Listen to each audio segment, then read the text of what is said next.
नमस्कार विद्यार्थियों। मैं सर एक मिनट।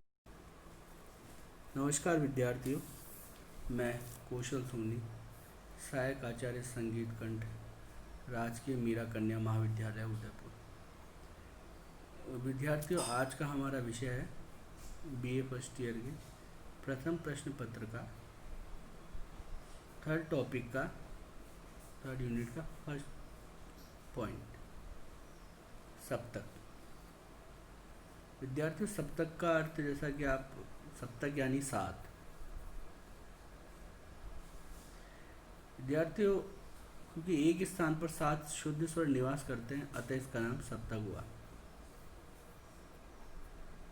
सप्तक में सात स्वर क्रमिक रूप से सा रे गा मा पा धा नी, ये सात स्वर होते हैं एवं इनमें जो श्रुतियों का क्रम है वो शुद्ध स्वर सप्तक में 4-3-2 4-4-3-2 का रहता है। अर्थात इसमें सा की 4, रे की 2, गा की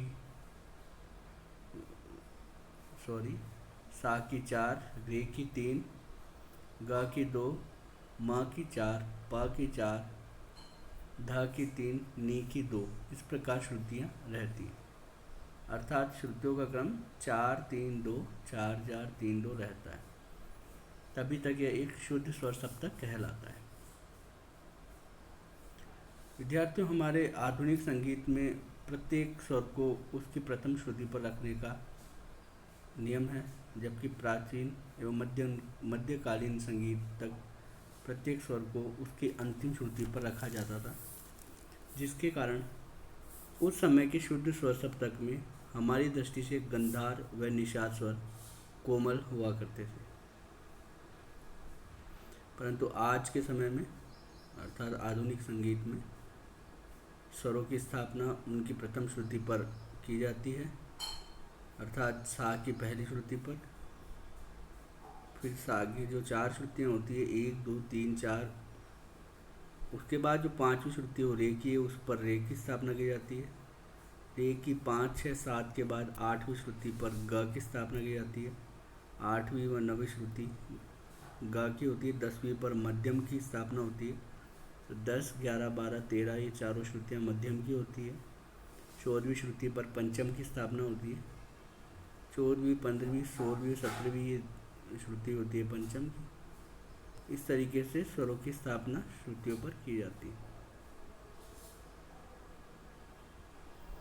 विद्यार्थियों, ध्वनि की साधारण ऊंचाई में जब मनुष्य बात करता है अथवा इस प्रकार आलाप लेता है तो उसे मध्य सप्तक कहते हैं।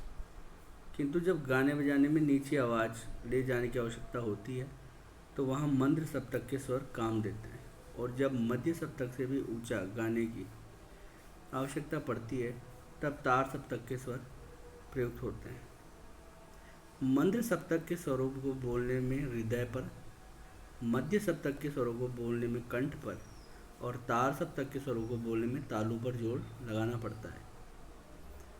आपके 3 सप्तक गायन में काम आते हैं, एक तो मध्य सप्तक, एक मंद्र सप्तक एवं एक तार सप्तक। इससे तार सप्तक से ऊंचे स्वर गायन के उपयोग में नहीं आते हैं, परंतु वादन में जरूर तार सप्तक अर्थात उससे भी ऊपर अति तार में वादन होता है। अति मंद्र में भी वादन हो सकता है, वाद्य बने होते हैं इसके लिए। मंद्र सप्तक जिन सप्तकों के स्वरों की आवाज़ सबसे नीची हो अथवा मध्य सप्तक से आदि हो उसे मंद्र सप्तक कहते हैं। भातखंडी स्वरलिपि पद्धति में ऐसे स्वरों के नीचे बिंदु का निशान लगा दिया जाता है, जो कि दर्शाया गया है यहाँ पर। जैसे कि सारे गा मा पा धा नी, अगर ये मंद्र सप्तक में तो इनके नीचे डॉट लगा दिया जाता है। मध्य सप्तक के स्वरों में किसी प्रकार का कोई चिन्ह नहीं आता है शुद्ध स्वरों पर। मध्य सप्तक से दुगनी आवाज़ पर मध्य सप्तक कहलाता है। मध्य का अर्थ है बीच, अर्थात न अधिक ऊंचा न अधिक नीचा। इनके स्वरों पर कोई चिन्ह नहीं आता है। तार सप्तक, मध्य सप्तक से दुगनी आवाज़ होने पर तार सप्तक कहलाता है। इसे उच्च सप्तक भी कहते हैं। इसकी पहचान के लिए स्वरों के ऊपर बिंदु लगा दिया जाता है। भातखंडे जी की पद्धति जो स्वरलिपि पद्धति है उसमें ऐसे स्वरों को दर्शाने के लिए जो कि तार सप्तक के स्वर है, चाहे वो शुद्ध स्वर हो, चाहे वो कोमल हो, चाहे तीव्र हो, उनके ऊपर एक बिंदु लगा दिया जाता है तो वह तार सप्तक के स्वर कहलाता है।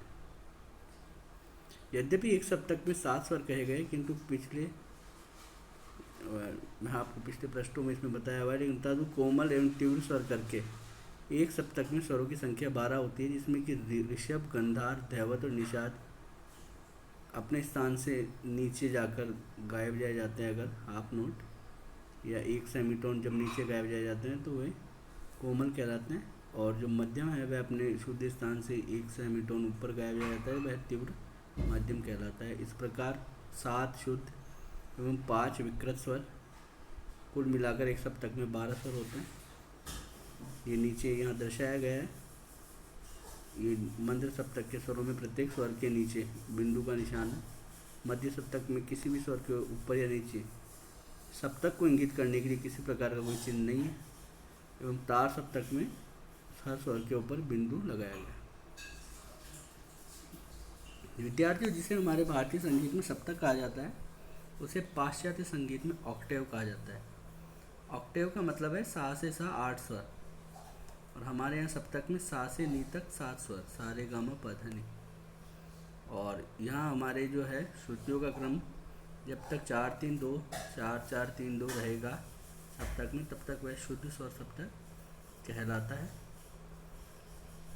और जब अगर इसमें श्रुतियों का क्रम बदल जाएगा तो उसमें स्वर अपने स्थान में बदल देंगे, या तो वो नीचे उतरेंगे या ऊपर चढ़ेंगे, तो वहाँ शुद्ध स्वर सप्तक नहीं रहेगा।